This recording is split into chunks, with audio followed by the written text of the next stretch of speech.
अंतरराष्ट्रीय युवा विद्वान, जैन दर्शन में यूनिवर्सिटी टॉप व गोल्ड मेडलिस्ट, जैन सिद्धांत एवं न्याय विषयों को सरलता से समझाने वाले, यूएसए, इंग्लैंड, ऑस्ट्रेलिया आदि अनेक देशों में जैन धर्म की महती प्रभावना करने वाले, पंडित टोडरमल पुरस्कार, युवा विद्वत रत्न आदि अनेक पुरस्कारों से सम्मानित मूर्धन्य विद्वान डॉक्टर संजीव कुमार गोधा, जयपुर द्वारा जानिए धर्म का मर्म। इस कार्यक्रम के प्रायोजक हैं श्रीमती संस्कृति जी गोधा के नाना जी एवं नानी जी, स्वर्गीय श्री राजमल जी गोधा, श्रीमती भंवर देवी जी गोधा, लवाण, जिला दौसा, राजस्थान।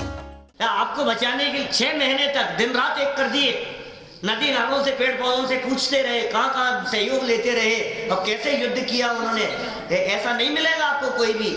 लेकिन अगले क्षण देखो, जब पाप कर्म का उदय आया तो जंगल में छुड़वा दिया। ऐसा भी नहीं मिलेगा।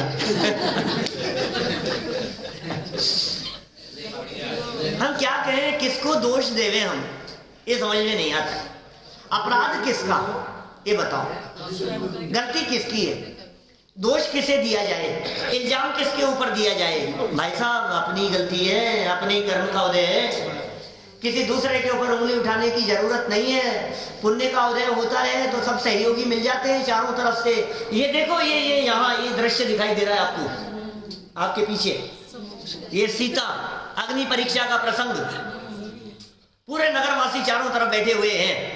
और देखो क्या हुआ, अग्नि में जैसे ही कूदने लगी वो सीता, और देव लोग आ गए ऊपर विमान ले लेकर के और पुष्प वृष्टि कर रहे हैं और अग्नि का जल बना दिया है। कैसा गजब का पुण्य का उदय है कि सुन भाई, ये देव लोग सो रहे थे कि जब रावण उठा के ले जा रहा था, जब रावण उठा करके ले जा रहा था तब कहां चले गए थे ये सारे देव? शरण नहीं है, शरण नहीं है। क्या तुम्हें लगता है देव लोग बचाने के लिए आ जाएंगे? नहीं है शरण। जगत में किसी देवी देवता की शरण ले लो, कोई सहारा नहीं देने को तैयार नहीं होगा। पाप कर्म का उदय होगा तो। इसलिए पर की शरण मत खोजो, अपनी योग्यता को डेवलप करो, अंदर में योग्यता बढ़ाओ, अंदर में पात्रता बढ़ाओ, अंदर में चिंतन की धारा को बदलो, अंदर में सोच बदलो।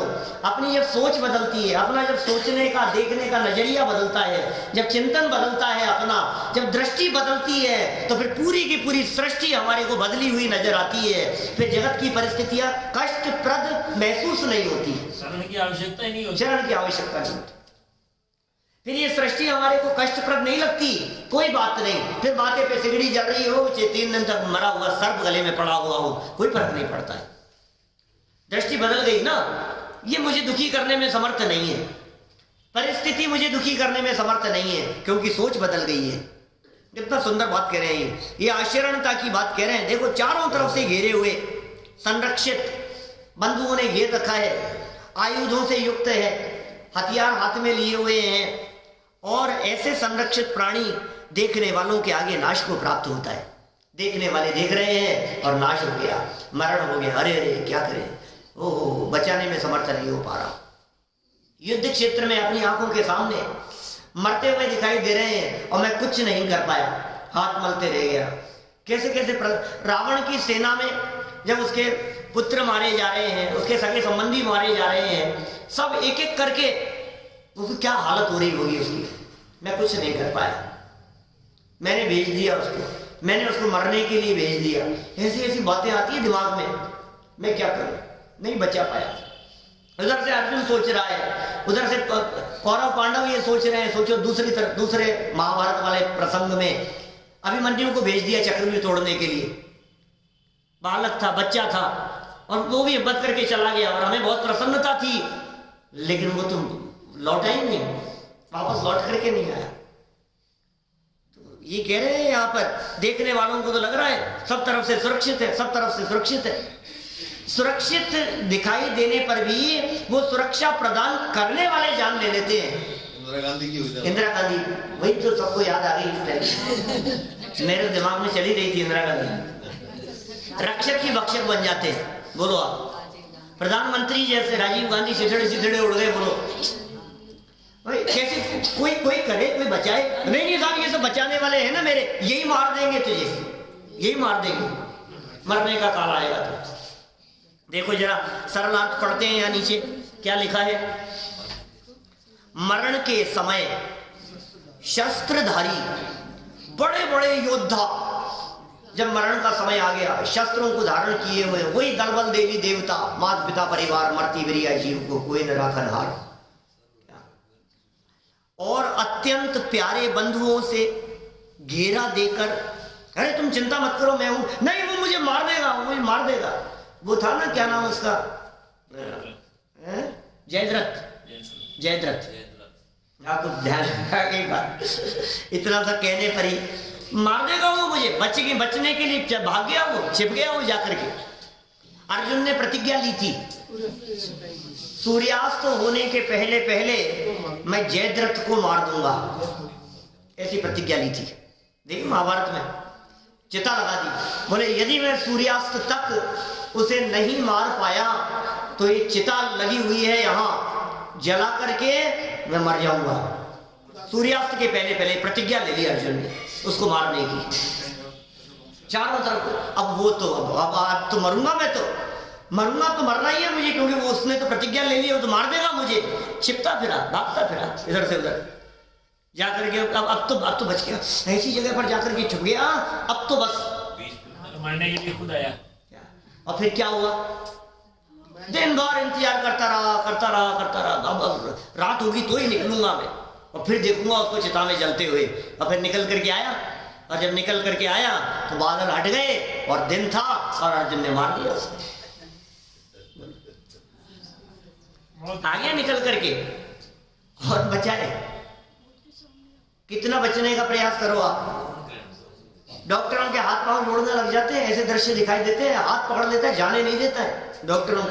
कई किस्से सुने हैं हमने इस तरह के, कई डॉक्टर मिलते हैं इस तरह के, जो डॉक्टर खुद बतलाते हैं हमारे को कि पंडित जी क्या बतलाएं आपको, ऐसे ऐसे केस आ जाते हैं कभी, कई बार वो ऐसे पकड़ लेते हैं, छोड़ते नहीं है कि नहीं आप बचा लो मुझे, आप ही बचा सकते हो, कुछ भी करो।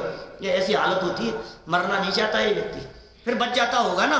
ये कह रहे हैं प्यारे बंधुओं से घेरा हुआ, शस्त्रधारी बड़े बड़े योद्धाओं से, अत्यंत प्यारे बंधुओं से घेरा देकर रक्षा किए जाने वाला, जिसकी रक्षा की जा रही है, ऐसा मनुष्य भी देखते देखते ही मरण को प्राप्त हो जाता है।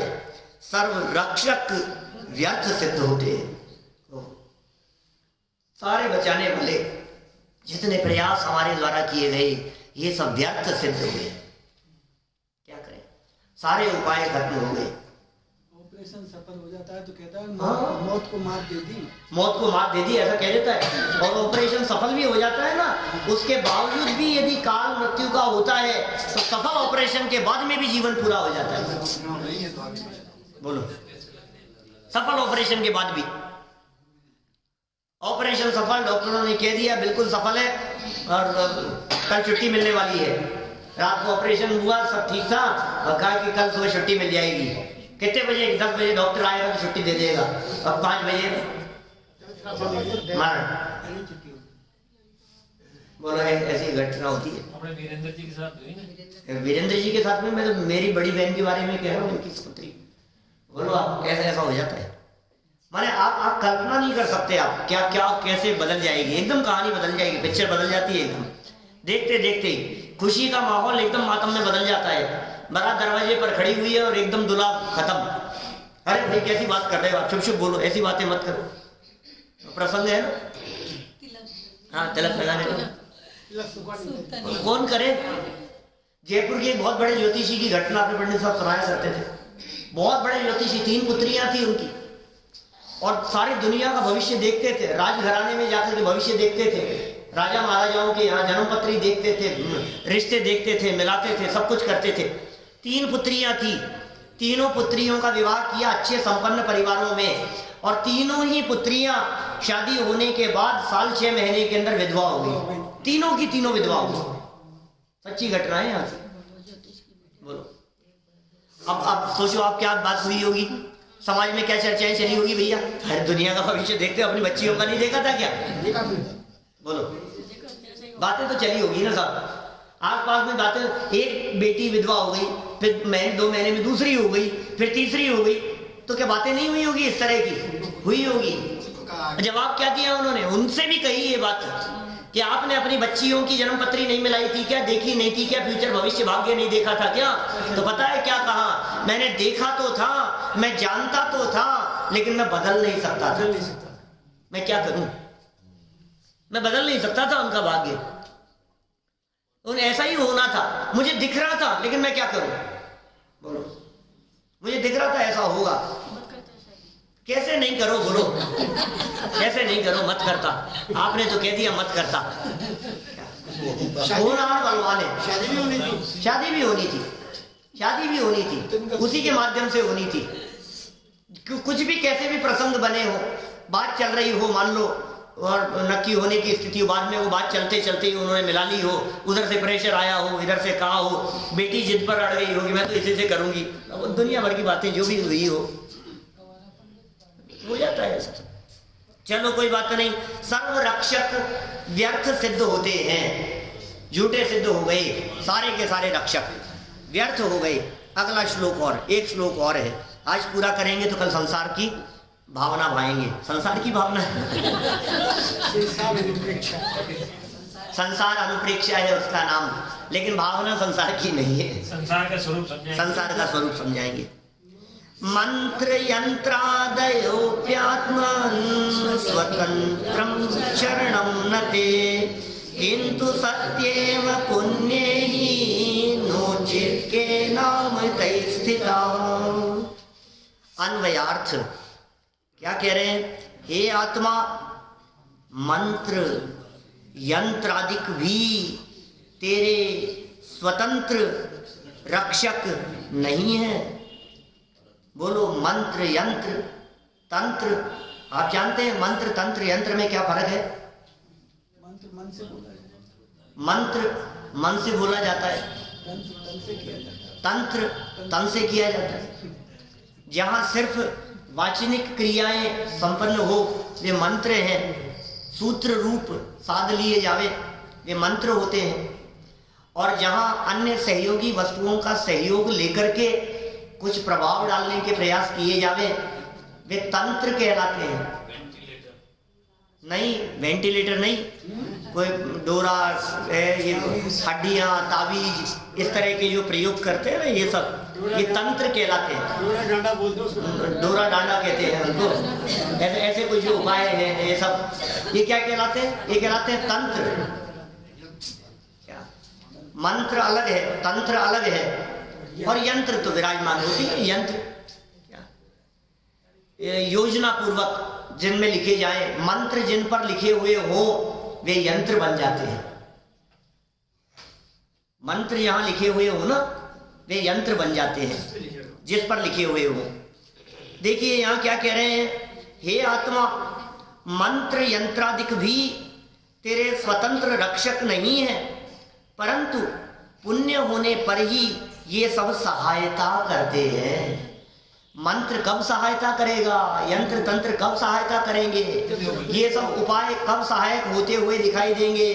जब तेरे पुण्य का उदय है, और उदय यदि पाप का चल रहा है तो ये कुछ भी काम नहीं आएंगे। अरे मंत्र यंत्र आदि की तो छोड़ो, ये दवाई भी तब असर करेगी जब पुण्य का उदय हो।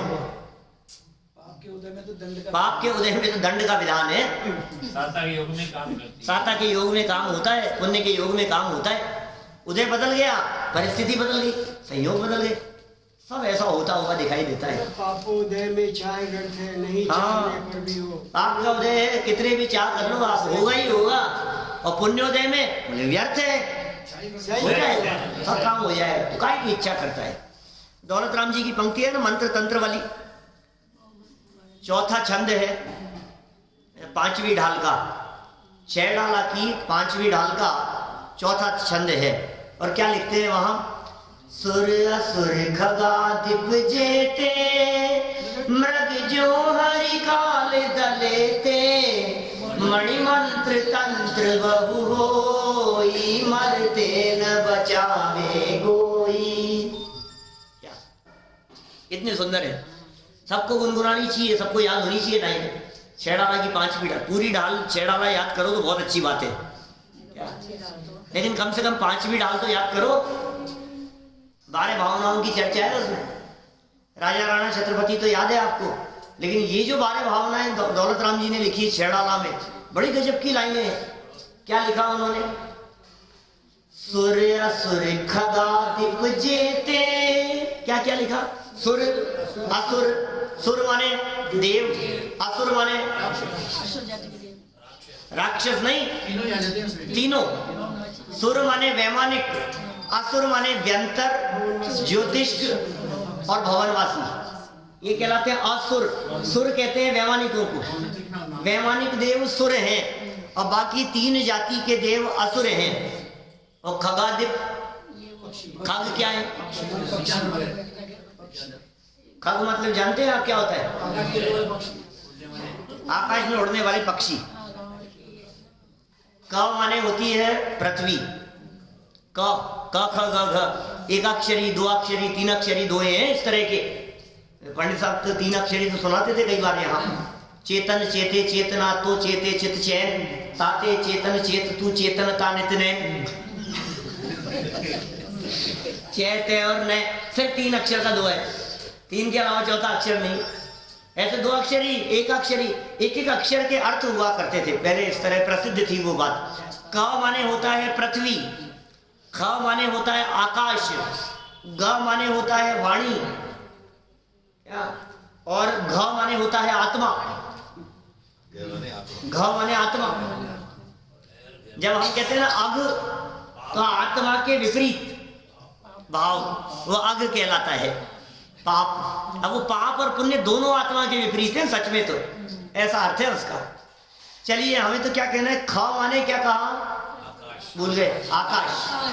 ख माने आकाश, और ग शब्द जो साथ में जोड़ा है वो गमन करने के अर्थ में जोड़ा है।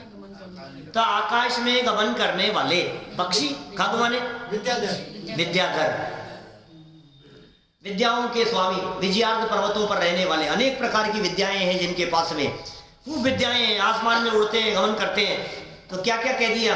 सुर असुर खगादिप जेते, जितने भी हैं, सुर हो चाहे असुर हो, चाहे विद्याधर ले आओ आप, जितने भी हैं, मृग जो हरि काल दलेते। हिरण जिस प्रकार से शेर के मुंह में आ गया हो, बोलो अब कौन बचाए? मणिमंत्र तंत्र बहु होई, मरते न बचावे कोई। मणियां हैं, मंत्र है, यंत्र है, शक्तियां हैं, ऊपर चेतन कह दिए, देवी देवता कह दिए, विद्याधर कह दिए, जगत में बचाने वाले रक्षक कितने भी कह दिए गए हो, यंत्र मंत्र तंत्रों के प्रयोग हो गए हो, तो भी जिस तरह से शेर के मुंह में आए हुए हिरण को बचाने में कोई समर्थ नहीं होता, उसी तरह से हे जीव, मौत का काल आ जाने पर तुझे भी बचाने में कोई समर्थ नहीं हो पाएगा।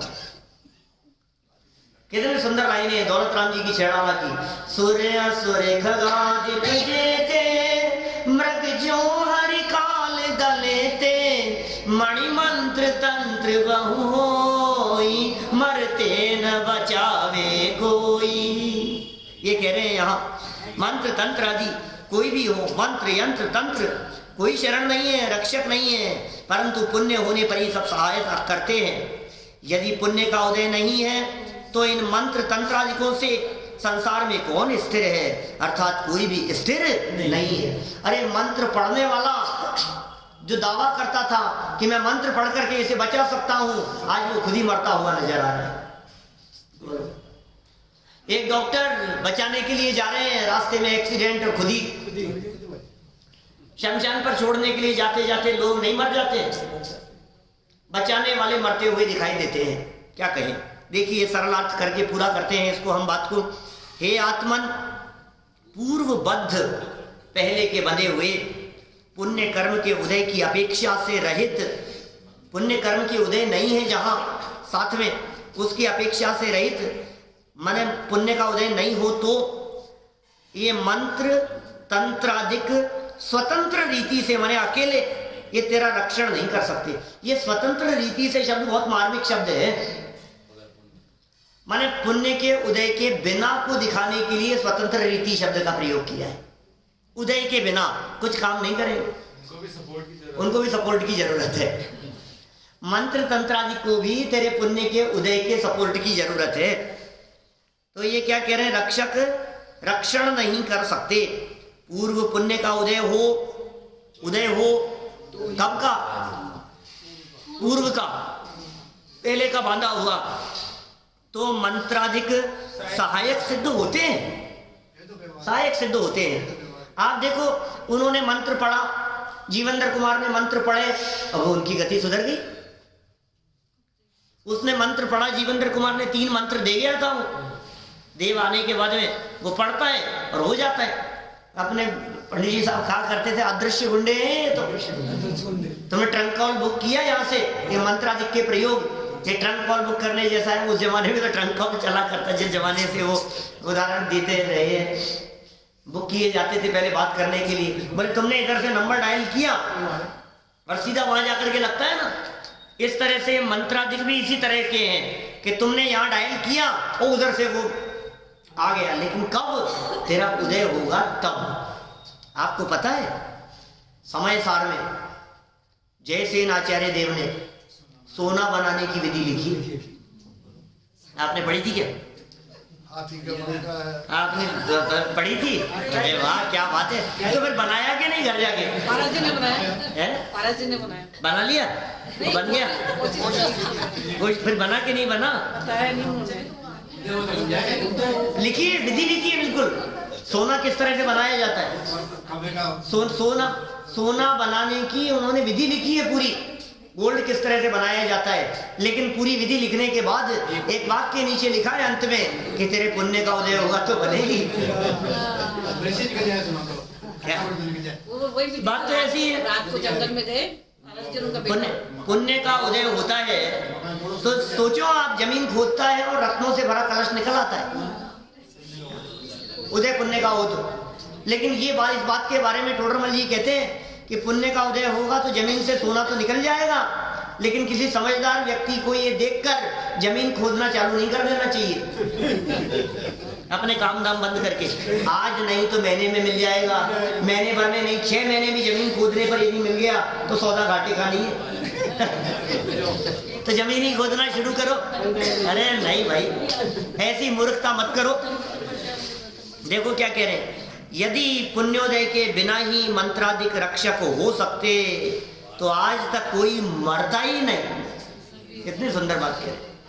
यदि ऐसा हो सकता होता, मान लो उदय तो नहीं है, पुण्य का उदय तो नहीं है, और मंत्र पढ़ने से कोई बच जाता तो फिर आज तक कोई मरता ही नहीं, सभी जीव अमर हो जाते। लेकिन जगत में जीव अमर नहीं दिखाई देते हैं। इससे सिद्ध होता है कि बचाते हुए भी बचाया नहीं जा सकता है। ये सुनो भाई, बचाया तो नहीं जा सकता है, लेकिन एक स्वभाव ऐसा है तेरा जो बचा हुआ ही है, उसके बारे में तू गहराई से विचार कर। अपने आचरण स्वभाव को देख और अपने स्वभाव को देखकर परम मुक्ति का प्रयास कर, जहां से फिर सिद्ध अवस्था से तुझे कोई मारने वाला नहीं होगा। इसलिए पर की शरण नहीं, अपने आत्मा की शरण लेकर सच में साधी अनंत काल के लिए सिद्ध अवस्था की प्राप्ति संभव है। हम सभी को उस अवस्था की प्राप्ति हो, इसी भावना से बात को यहीं विराम देता हूँ। इस कार्यक्रम के प्रायोजक हैं श्रीमती संस्कृति जी गोधा के नाना जी एवं नानी जी, स्वर्गीय श्री राजमल जी गोधा, श्रीमती भंवर देवी जी गोधा, लवाण, जिला दौसा, राजस्थान।